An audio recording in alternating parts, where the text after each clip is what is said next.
Yeah, and I'm absolutely delighted that Chairman of Barrow Raiders, Steve Neale, is able to join us tonight. How are you doing, Steve? Not so bad, Tony. Thanks very much. Now, Steve, I know you've been chairman now, is it, 4 years?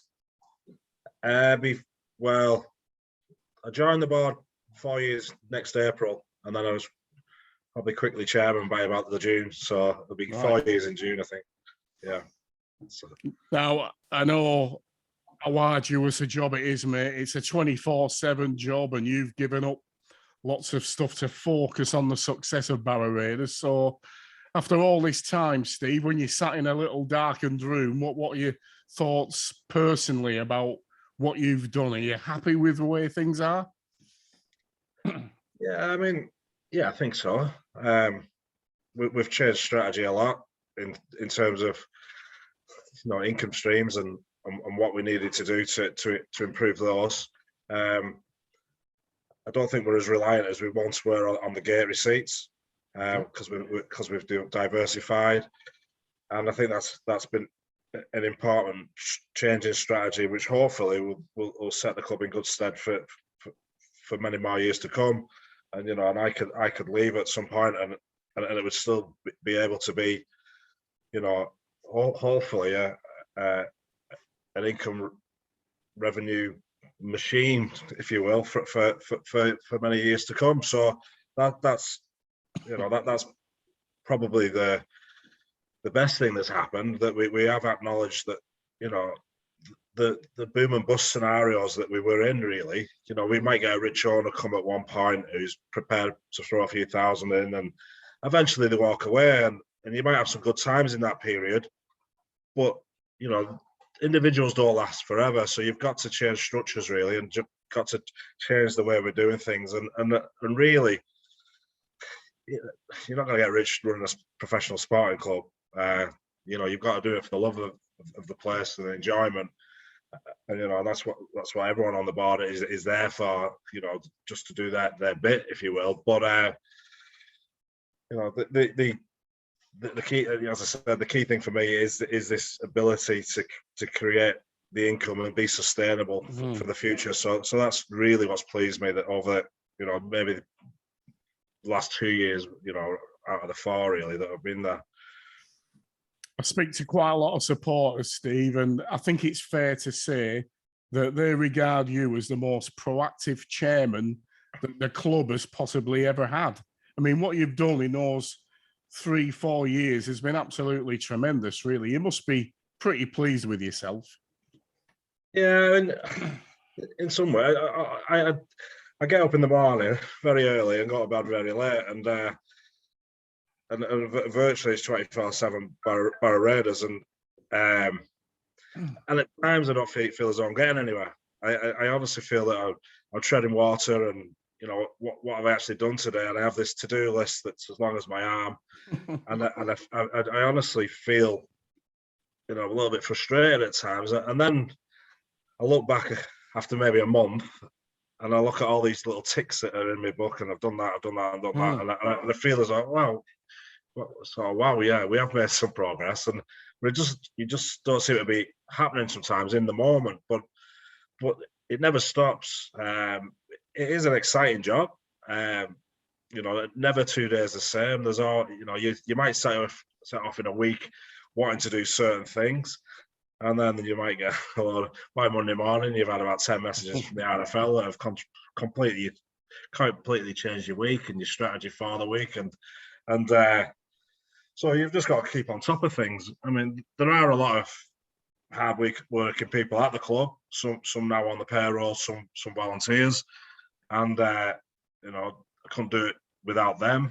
You got the long-standing ones like Karen Heighton, who's been the club secretary for years, and she's still a godsend to us all. But there's other people now who are also helping out. But yeah, it's fair to say that I won't get embarrassed by saying that I do work very hard for the club, very, very hard, and it is non-stop, and it is relentless, and sometimes you feel a bit of burnout because it is that relentless, and the pressure is quite high, really, especially the financial pressures, and for the next season, we've set our bar pretty high with the signings we've made and the outgoings we've committed to with the squad. And it's going to be a challenge, but also it sometimes keeps you awake at night. The commitment that we have, given ourselves. So the bottom line, Steve, is the financial sustainability of the club, as you say, and how is the club looking then from a financial perspective in terms of revenue, debt, that sort of thing? Are we in a good place? From a debt perspective, yeah. I mean, we've got a smallish mortgage on the grounds, which has been there for a number of years, well before my time, and for a while it was sat there with nothing getting paid off it. It was just like an interest-only mortgage, and the capital wasn't going down. So we've changed that, and we've started to now eat into the capital. But that's a small debt really in terms of monthly outgoings. We also have had a few personal debtors to the club, and they're pretty much paid off now. So that's good as well. We've got some things that we've bought, like the big screen that we invested in last year. Almost 60% of that was paid outright, and another significant amount was over on monthly terms, interest free. Again, that's a bit of expenditure each month. So in terms of debt, I think we're in a pretty good place. But my main concern is cash flow. We're not cash rich, and because of the previous problems at the club, banks don't really want to touch us in terms of overdrafts and such like. So we have to sort of keep in the black at all times. And there are times with fluctuations in the account where we get close to not having enough money. But I'm proud to say that every single bill has been paid on time throughout my tenure, and that's something that I certainly want to keep up. I don't want to set any alarm bells ringing at this point. I think we're fine. We've got plans in place to do what we want to do, but financially, we've invested heavily in the team. We've invested heavily in the infrastructure of the club and the changes to the ground, the remodeling of it, the marquee and such like that. There is going to be an income generator. Didn't come cheap. We're looking at six figures, £60,000 for the big screen, a number of outlets throughout the ground. Again, they all cost money. So whilst we had a really good year in terms of turnover last year, with all the events and such like that we put on, it wasn't so hot on profit. But what we're hoping that this year, because all of that investment has been made into the club, that any events that we run, for example, can now translate into profit. So and on that basis, we've put we've put a squad together that's probably cost, a couple £100,000 more than last year's squad, if you will. So that, to be fair to the players, when they got relegated, the majority of them took a pay cut, and because they understood the money wasn't in League One and our distribution had dropped. So that distribution hasn't gone up by got the Championship because the Sky deals, had gone down, and so we're not any better off from an RFL perspective. But we have rewarded some of the players that got us promotion. We're realistic, slightly better deals, and then obviously we've brought in some, what I think is top quality in terms of Josh Wood, Jared Sammett, Danny Lantry, Sam Brooks, and Anton Ira, Ellis Gillam. So we've got players there that I definitely think can boost the squad. But again, we have to pay for these players. So we've I don't know if gamble's the right word, but we've certainly invested in the club and then the team, and hopefully we'll be rewarded with a good season for the fans. But we definitely need the fans back in. We're not sat there with £1 million in the bank. We've took a slight gamble with the investments that we've made on the playing side of things. Well, I think most fans appreciate that, Steve. And don't forget as well, you've had to do this in the middle of the worst pandemic in sort of British history. So you've had all of these external factors to contend with, and who knows, you might have to contend with them next season as well, the way things are going. But to make that investment and to utilise Craven Park in a way that many others have tried in the past is a credit to everybody down at the club, isn't it? Well, yeah. As I said before, there's lots of hard-working people, and we've all got behind the vision, if you will, of what we can do, and everyone's mucked in. And as a board, we're a really strong board, and you know, the working staff as well have likewise, you know, bought into what we're doing, and there's a really good atmosphere around the place from a working perspective. So, and you know, when you're running some really popular events, you know, I look back to the Oktoberfest, look around, I was there as a paying customer, and you know, everyone was just having a fantastic time. It was a great thing for the town of Barrow that something different was happening on our doorstep, and things like that we expect to grow and grow, because the feedback we got was just amazing. Now, I know you had the Euros and you had Oktoberfest and many other things, Stephen. You can't please all the people all of the time, but you had a few issues with noise and things like that. Has that all been resolved now for next year? No, it's not all resolved. We went to a council meeting in September, and they imposed restrictions on our license, which resulted in them wanting to cut our opening times to 9:30 for music, entertainment, and 10:30 for the bar. And we've appealed against that. I think we acknowledge that our main issue is noise, and we accept that, and we accept that mistakes were made at the height of the Euros, especially. You know, when the whole nation went a little bit crazy at times, I think. But we acknowledge that we should have been more respectful of our neighbours at that point. But for them to impose restrictions like no other establishment in town on our opening hours was just disproportionate, in my opinion. And you know, the fact is that we've had the marquee, let's say, for these last few months, we've had having Christmas parties, private bookings and such like. That would all dry up if you know, if we were to say that you couldn't have any music after 9:30, we wouldn't take a booking. So it's really put ourselves in a little bit of jeopardy, that the court case. So we've appealed, and it is going to court, and that's on the 13th of January.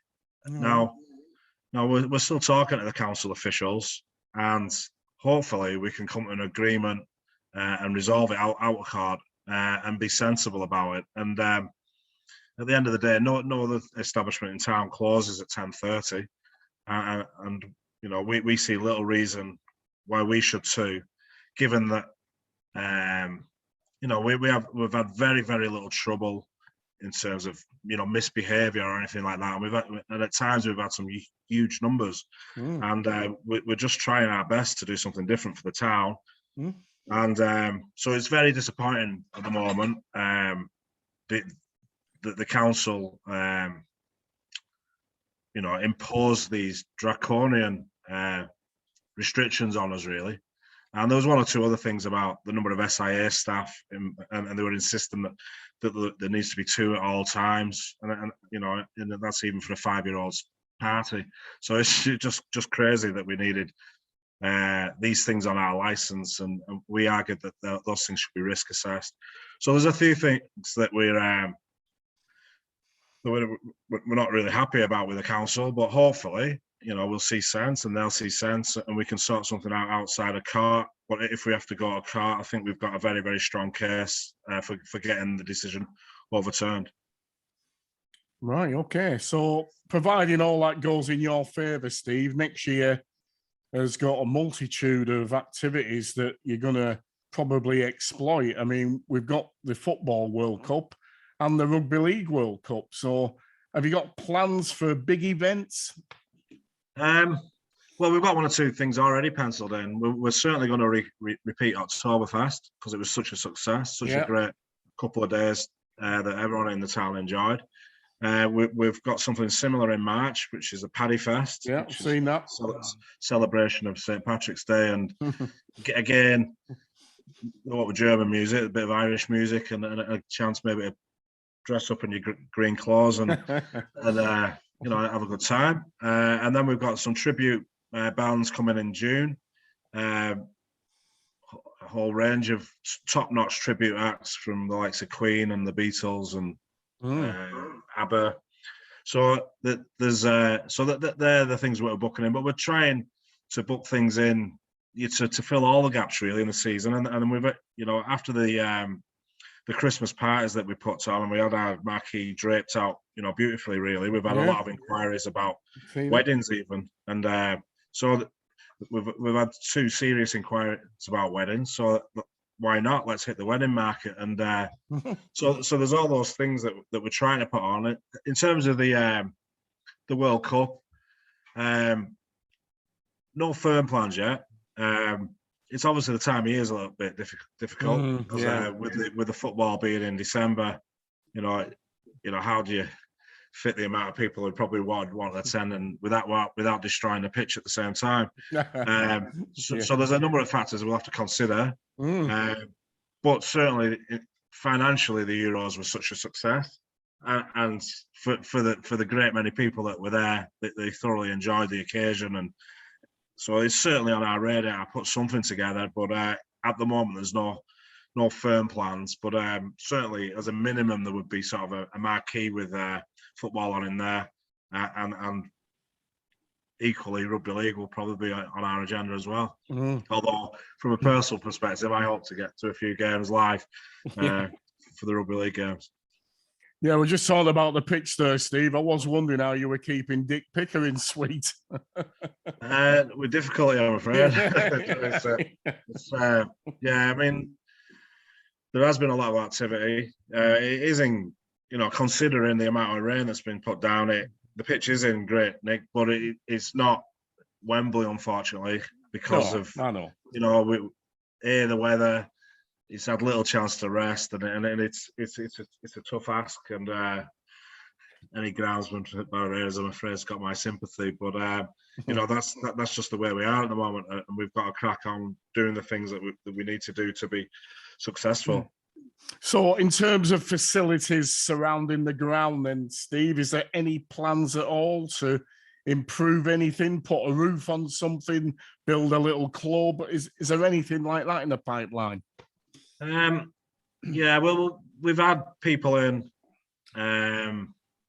looking at the Duke Street end of the ground, and we've priced up like a seated area, a bit like, I'll describe it a bit like the outside courts at Wimbledon.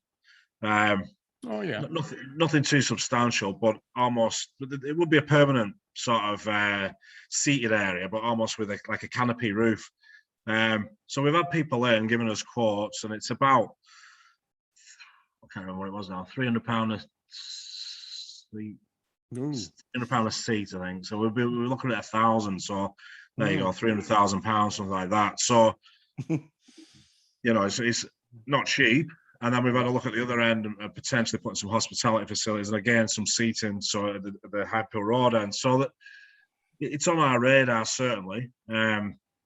But you know, we can only go as fast as we can move financially, and so whilst we don't lack an ambition in improving the ground, as I said earlier, I think this year's got to be the year where we make some money.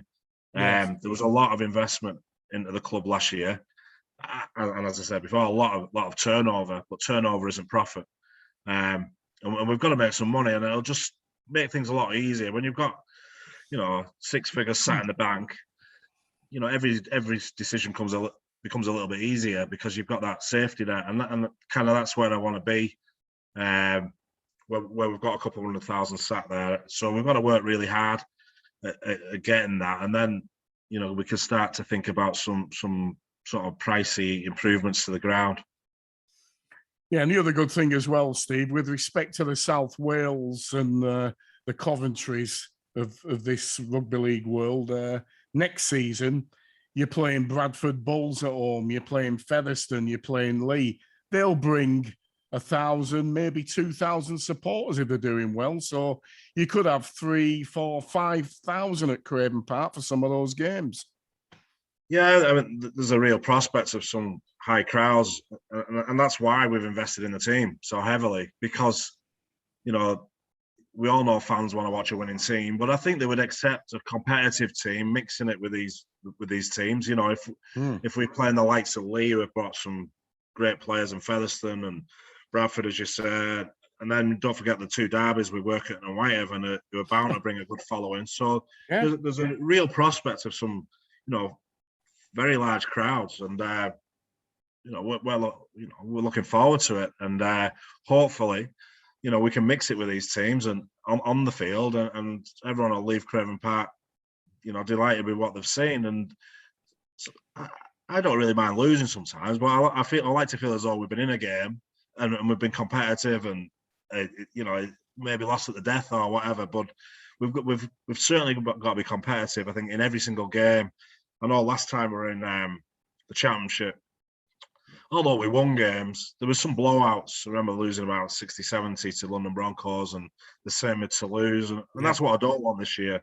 You know, we've got to, even if we're playing, you know, potentially the two top teams, Lee, Featherstone, who've brought some great players, you know, we've got to be mixing it with them, especially at home. And, you know, if we get beat, we get beat, but we don't want to be getting beat by 50, 60, 70 for sure. No. Well, we'll come on to that shortly, Steve, about the men. Just want to touch now upon the Barrow ladies team. That is another success story, isn't it? I mean, they came from Barrow Island, they integrated into the club. You facilitated that, made it happen. They've got promoted to Super League. I mean, it doesn't get much better than that, does it? We hope it does. But it certainly in a year, no, it's everything we could have asked for, really, apart from, you know, getting over the line in the grand final. Would have been nice, but as it's turned out, we've had that invitation to join the Super League. We've managed to recruit Amanda Wilkinson, which is, you know, probably our best signing of the season, men and women, because you won't know yet, but you might have seen in the press a couple of announcements of signing, but there's going to be a steady flow of signings. Good. And Amanda's influence shouldn't be underrated with these signings. You know, obviously she's had the top job at Wigan and won the grand final in the first ever Women's Super League. And, you know, players are wanting to come here to play for her and for Barrow, and we're getting the cream of Cumbria. And really, when I made that appointment with Amanda, that's everything that I ever wished for, was that she would be able to attract some top quality players, and they are starting to come. And once one or two came, then 3, 4, and 5 came. So it's there's going to be a couple more announcements in the press over the next few days. Yeah. And you know, we're delighted where we are. We had a trial a couple of weeks ago, and the numbers were very high, but unfortunately we can't just have everyone on board with a Super League club. So we can only have a maximum of 30 in the squad, and our numbers are into the 40s and close to 50. So which is a good thing. So we're pretty much certain that we're going to announce that we're going to run a reserve side for the Barrow ladies. So that's more great news. We'll be the only team in Super League that runs a reserve team. Wow. So we'll be looking to probably hit one of the lower divisions, probably not the Championship that we were in last year, but maybe one below that, which will sort of match the abilities of the playing staff that will formulate that reserve side. But again, we want to recruit, you know, for that second team, and hopefully, you know, they'll have the same success. But certainly, I think this Super League team is going to be very, very competitive, and you know, it's obviously going up a level. But what more could we ask for the first game? St Helens, the triple champions at home. So we're really looking forward to that. And it'll be, like I said before about the men, it'll be a marker. And if we can be competitive, that'll send us the message out that we are a half decent team, and hopefully we can be challenging near the top of the Super League 2 that we're in.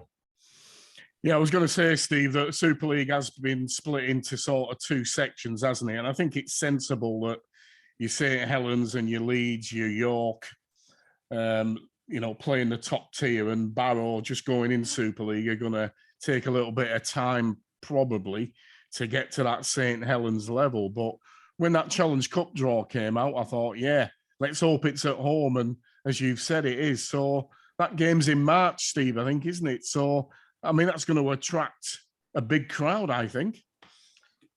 Well, I think so. You know, what more could you want than to launch the season against the cup holders? And we're delighted with that. It's actually on the same day as the men's Challenge Cup round. I think the men have to win one game to be in that round. So it'd be nice if it was a double header, and the men were also drawn at home. But obviously, we'll have to wait and see what happens with the A, the round before, and then B, the look of the draw. But even if it's a standalone fixture with the ladies on their own, I think we'd be looking at a big crowd. Yeah. And I wouldn't like to guess, but it'd probably put some League One clubs to shame, I think. Absolutely. That's certainly what I'd be hoping for. So, in terms of the Challenge Cup, then, Steve, you've got this group. I think you're playing the Army, St Helens, and Warrington. So, quite a tough group. But have you got confidence you can? I think it's the top two that progress, isn't it? Yeah, top two progress. It's hard to say where we are.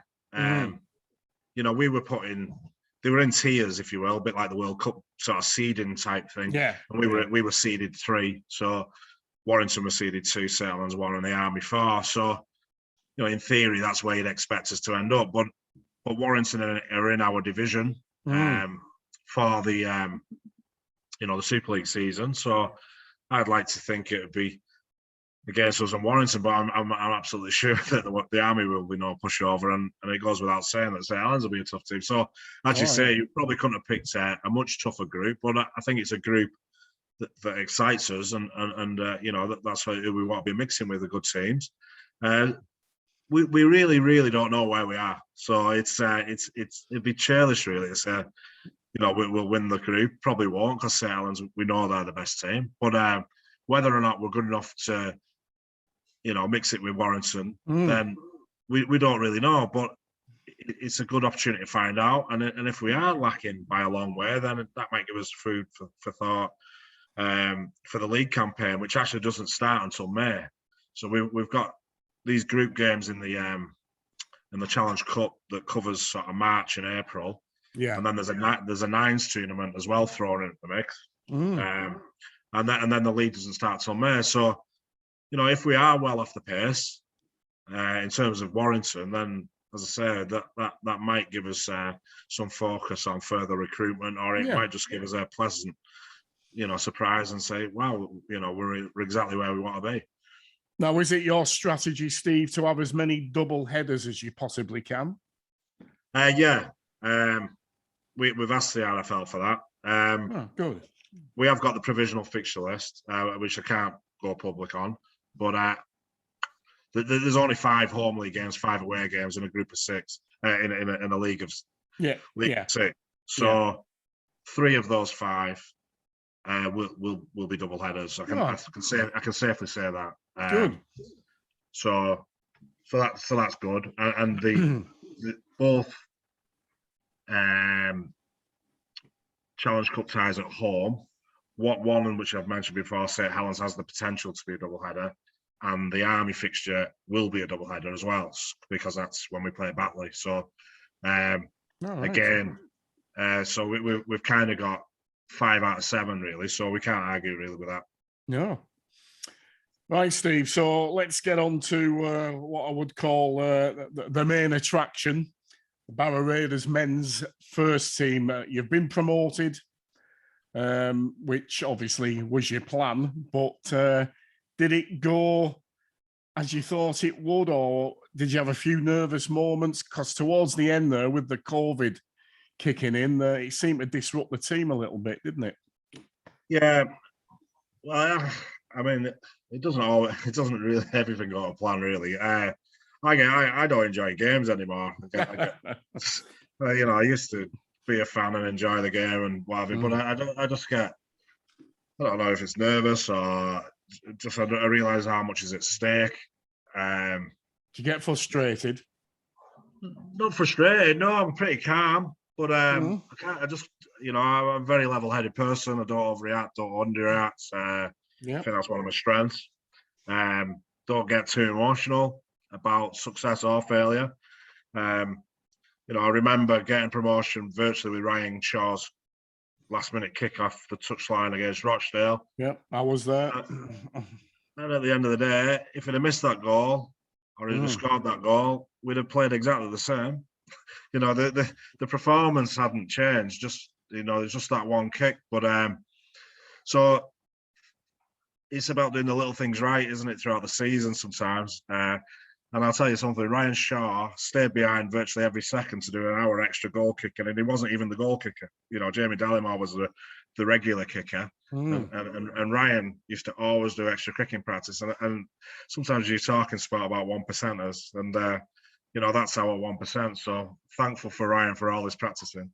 But back to your question, really, it probably didn't go as well as expected, really. I thought we could have, gone through the season and almost dominated the league. But as you say, COVID had a devastating effect on us. We at one stage we had 17 players out. They shut the camp down, which was just as bad, really. So we couldn't train. So and it was in a critical spell. I know we lost the workout and fixture, but in that sort of dodgy period, if we will, we weren't training, and we had a lot of players who had COVID, who came back, and they got the all clear and such like, but they were feeling dead on the feet at times. It does take out you as a sportsman, and no, even though the actual illness and the virus, you might be testing negative again. It at times we're a little bit flat, but everyone within the camp was very close knit. Myself, the coaching staff, the playing staff, and we were all in it together. And there was no, blame or finger pointing or whatever. We just knew the job at hand, and I think at one stage it was taken out of our hands. Workington, managed to, and then they themselves started putting a few dodgy results together. And as it turned out, Ryan Shaw didn't have to kick that last-minute goal at Rochdale because Workington got beat the week after that home to Hunslet. So it was like, we didn't. We all we had to do was beat West Wales. But it was a strange season. At the start we were going all guns blazing and didn't look as though we would lose. And as I say, COVID was a massive impact. But at the end of the day, we had our goals of winning promotion, and we achieved that. So I've got to be happy, really, with how it went. Now, one of the Raiders' talisman over the last 5 or 6 years has been Jamie Dallimore, Steve. He's been absolutely excellent for the club, really. It was a bit of a disappointment to the supporters that it was only last week, he said, due to other commitments and stuff, he couldn't play next year. What's your thoughts on that? Yeah, as you said, Jamie's been been tremendous for the club. Been involved in 2 promotions, and he's got an infectious personality. He's great to have around the club. But to his credit, he was honest with it with the club. He was struggling to meet the commitments in terms of training because the hours of his job were all over the place, and he wasn't getting up on a regular basis. We gave him a little bit of time to try and sort that out, and again, to his credit, he wasn't taking any money during that period. So and then he came back to us at the start of December and just said that it was impossible. He's got another addition to his family, and again, it puts a lot of strain on your family. He's in his 30s now. He's given a lot of years to rugby league, and the door will be open. But at the end of the day, it was there was no hard feelings or anything like that. It's just the way it is. Sometimes in sport you have to part ways for the right reasons, and I think it was probably for the right reasons. Now, obviously, on the positive front, Steve, you managed to sign Jared Sammett. Now, I suppose a lot of the supporters were absolutely delighted with that signing. How did you manage that? Well, we've been chasing Jared for a while. We sat down at the. I'll be honest with you. We sat down at the. I'll just have to apologise. I've got a bloody cat that's giving me a nightmare on the stairs. Anyway, you might see me face moving up and down. Sorry, but I apologise. But I'm just gonna put her down. So not literally. So anyway, so yeah, we sat down at the start of the season. Myself and Paul, the coach, and Andy Gaffney, the players director, and we decided, where we wanted to strengthen the team, and we felt that a 9 and a half-back was our priority. In the championship, we needed those two positions to be top quality to drive us forward, and we managed to get Josh Wood, which has been a fantastic addition to the club.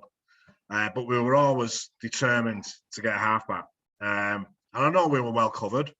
We had Ryan Johnston, Jake Carter, and Jamie Dallimore, but we still felt that at times when we were in the championship the year previous, we were a little bit lacking in the last 20, and I think that's been a little bit of a criticism and a fair criticism of us for the last few years. Really, we're pretty good matching 90 metres down the field, and then in the last 10, sometimes we run out of ideas. So we wanted a talisman sort of halfback who has been there and done it and was definitely proven at that level. We weren't necessarily taking a chance on a youngster. We want someone tried and tested. And there were a few halfbacks that we did chase who did tick those boxes.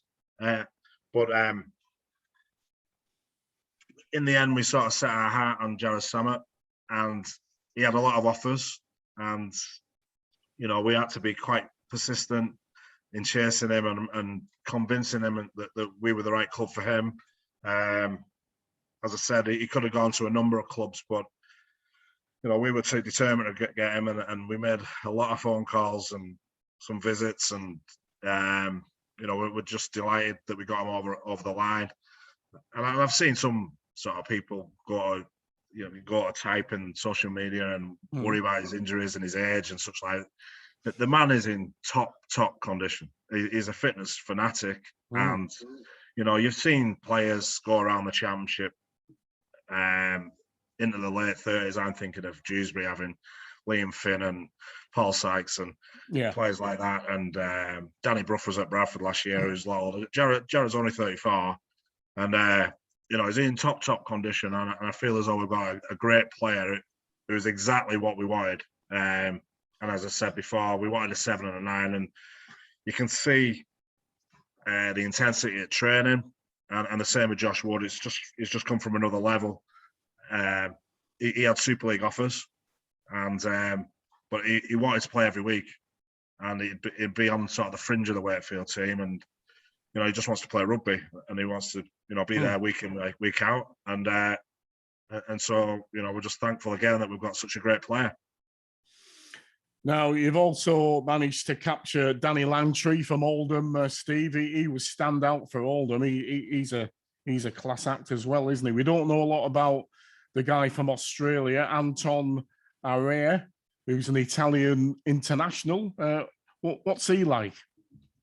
Well, we've got some very good reports.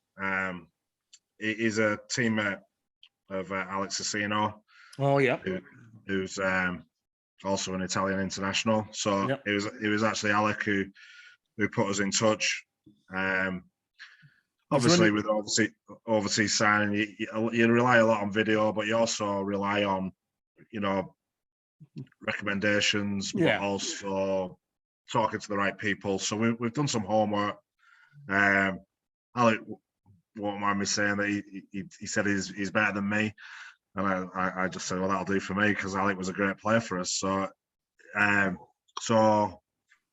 what we've seen on video and what we've heard from various people down under, I think we've got a really, really good player.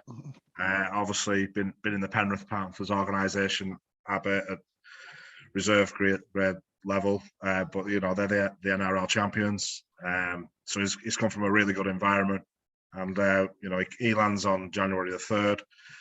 So looking forward to having him involved in the club, and then, as you say, Danny Lantry, top player around the championship, had a short spell with Hull, but another player who's proven, who we're convinced will do well for us, and the same with Sam Brooks and Alice Gillam, another 2 top signings who are tried and tested at championship level.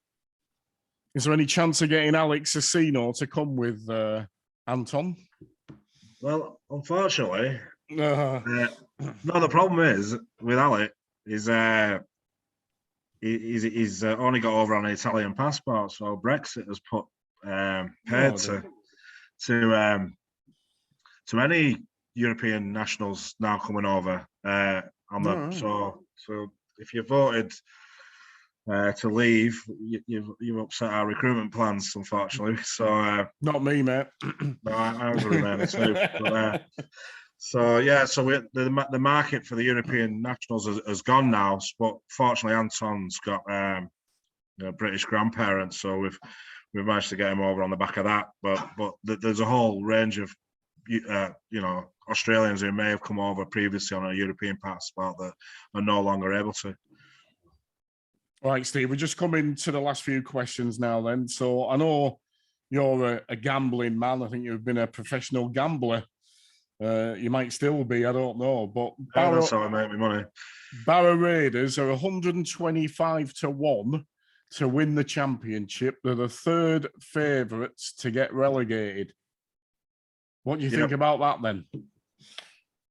I'm aware of a lot of bookmakers who go bust because they don't get the odds right. And you might not, some people say, the bookmakers are never wrong. But believe you me, a lot of them are wrong. And the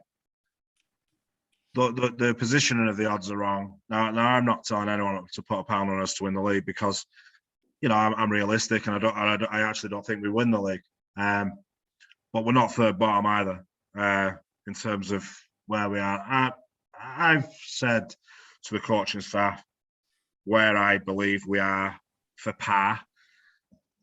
A par round of golf for me is 7th, 8th, 9th, and sort of 10th and below I'm a bit disappointed, and 6th and above I'm absolutely delighted. So that's kind of where I think we are. I look at all the other clubs. I kind of know what they're spending because when you're bidding for players, you see who's outbidding you, and you know the budgets, and you know which clubs you can blow away. And there's been a lot of money being flying around in the championship. There was almost the fear that we'll be going to 210s, and that's not happening for 2023.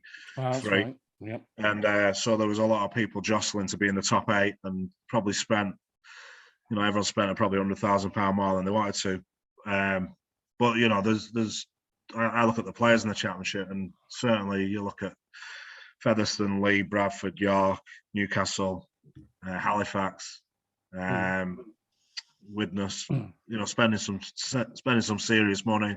And then you've got the overperformers, the battlers of this world who had a great season last year, who actually don't spend a lot of money, but and obviously again Whitehaven, had a great season without spending a lot of money. Whether or not the likes of those 2 clubs can replicate that, I actually think Batley can, because they've kept the 2 halfbacks, and Gilmore is a great player, and we wanted him actually, and he wasn't that money oriented, and we could have blown Batley away. But hey, that's just fair play to the lad for being loyal. But there might be 1 or 2 overperformers as well, and let's hope one of them's us. Yeah, I mean, obviously you're aware of the perceptions, Steve. I mean, I don't think the bookies realise the sort of strength of the signings that you've made, because I look at that squad of 26 and I think, wow, that's probably one of the best Barrow teams that we've had for many years. But I suppose the bottom line is, and it's very difficult, but is the squad strong enough to consolidate in the championship, or have you got any other irons in the fire to get maybe 1 or 2 others involved? The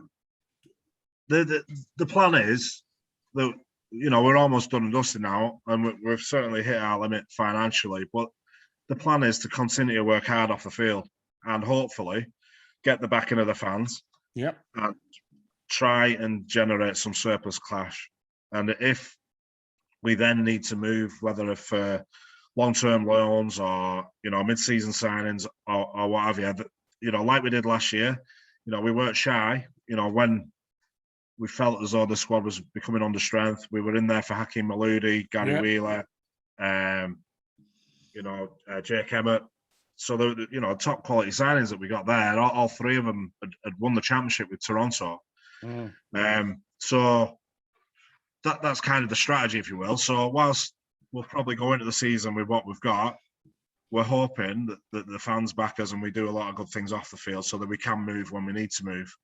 And also, there may well be some dropouts from Super League. They may do the friendly campaign and usually find one or two have not, found themselves in a regular position. And you can pick, a bit like we did with Josh Johnson 2 or 3 years ago. He was found himself out of favour at Hull KR after the friendlies, and someone like that would be great. And maybe we would move in January for if something like that became available. So never say never on that front.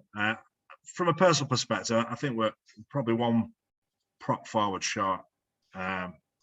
Okay. Maybe a centre, but as I say, at the moment the plan is we go with what we're going with.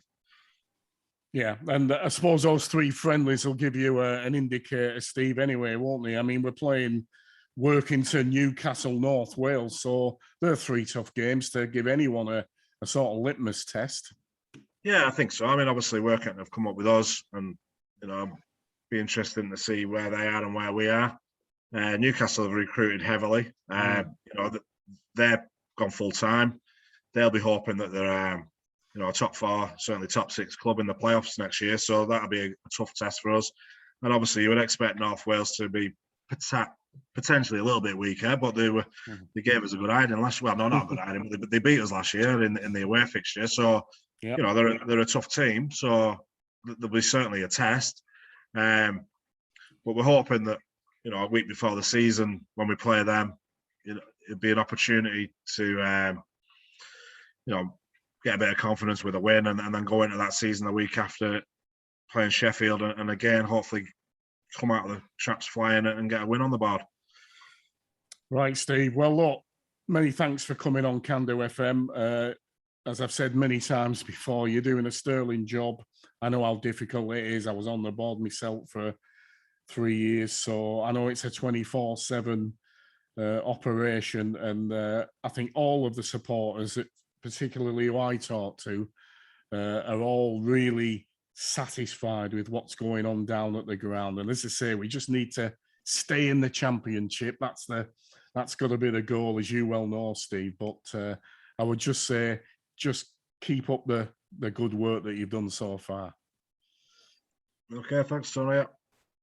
All right, Steve. Well, all the best, mate. Okay, thanks very much.